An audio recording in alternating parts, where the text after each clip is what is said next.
Good morning! Last day. Napakaganda naman ang view namin. Feeling ko malamig ngayon kasi parang ang cloudy-cloudy.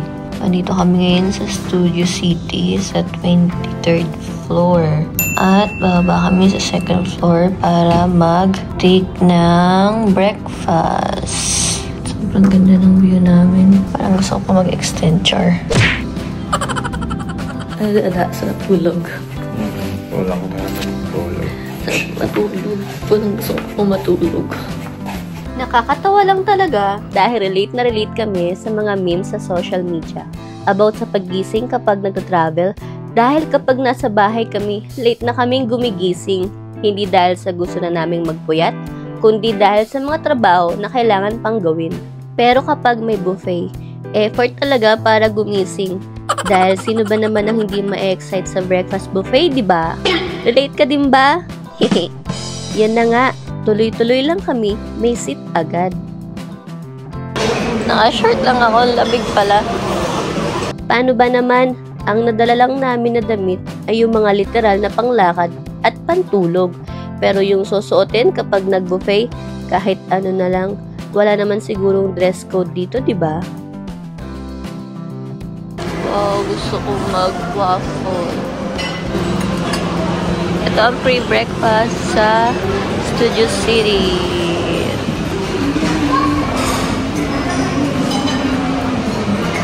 Buffet breakfast pala siya. Look. Fried rice. Kasi I love dim sum area.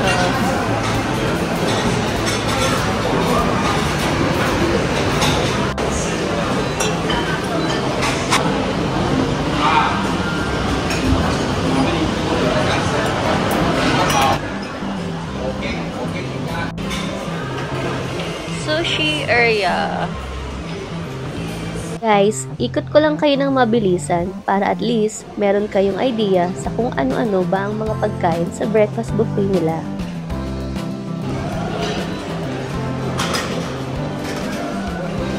So yun lang. Ikot pa tayo dito. Cheese area.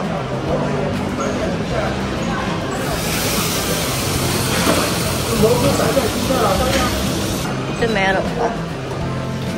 What's that, Dada? Ano yan? Kondi. Gusto kong tikman. Salad. Titigam lang ako sa'yo. So guys, ito ang breakfast ko for today. Coffee and waffle, bacon, hash brown, pansit at ang tawag na lang? Bean curve. Mayroong bean curve? Yes. Yummy! Yan. So, baka mamaya kuha ulit ako. Pag nagutom pa. Kain, guys. Ito dito. Ayun na lang. May pasas. Ano to? Battle. Egg tart? Yan. Egg tart?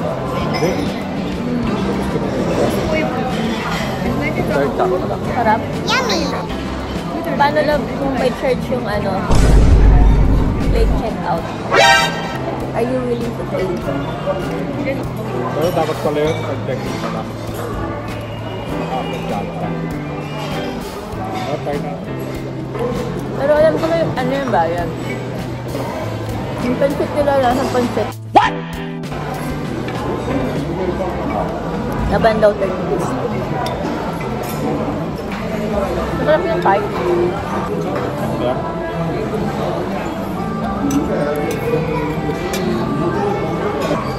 Maliit lang naman ako. Ang alam. Pag ano, separate yung bayad ng breakfast, nasa ano, 1K to 2K dito. After breakfast, bumalik na kami sa kwarto. Then, tinanong na din pala ni Dada if possible ang late checkout. Since late na din kami nakapag-check-in. At buti na lang pumayag ang hotel. At free of charge pa ito. Thank you, Studio City. Thank you. After nga namin maligo at magbihis, bumaba na kami agad. Umikot lang kami ng kaunti sa Kotay Strip and check the other hotels around the area, although nagawa na namin siya nung gabi pa lang. Pero syempre, iba naman kapag umaga. Alayo mo. Nasaan tayo? Londoner. The Londoner ba ito? Baka yung papunta yun ba? Let's go!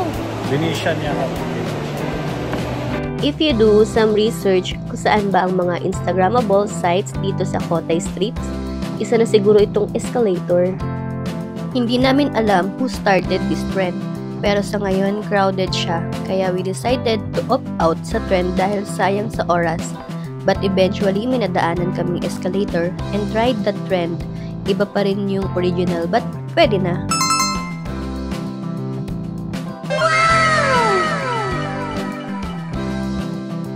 After roaming around in Kotay Strip, nagbus na nga kami papunta sa next destination namin na isa din sa mga famous theme park dito sa Macau. Walang iba kundi ang Fisherman's Wharf. Ang pinunta talaga namin dito ay itong replika ng Colosseum ng Rome. O diba, para ka na din nakapunta ng Italy? This is legit IG worthy and one of the most iconic landmarks dito sa Macau.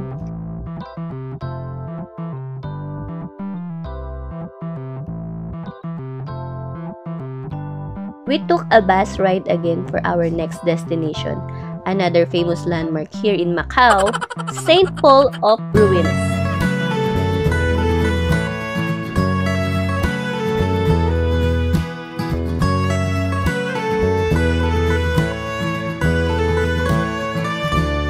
The cathedral features a spectacular facade. Napaka-historic ng lugar na ito. Imagine guys, it was built in 16th century pa.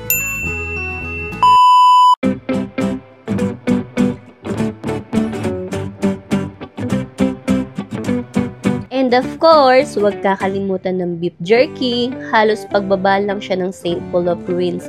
At sobrang daming nagbebenta at nagpapa-pre-taste. Mabubusog ka talaga. Actually, halos inisa-isa pa namin yung mga stores para man lang makapili ng masarap para sa taste buds namin. Ito na nga yung mga last moment namin sa Kotay Strip. Kaya in-enjoy na namin ang mga sandali. Balik na sa hotel para kuhain ng mga gamit.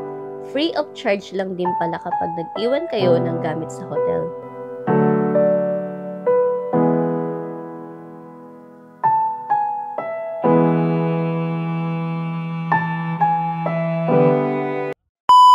Medyo mahigpit nga pala dito sa Macau Airport, kaya make sure na tama ang timbang ng mga gamit nyo. Walang kahit anong battery sa check-in luggage para di hassle pa uwi. Dami pa talagang nangyari during our trip.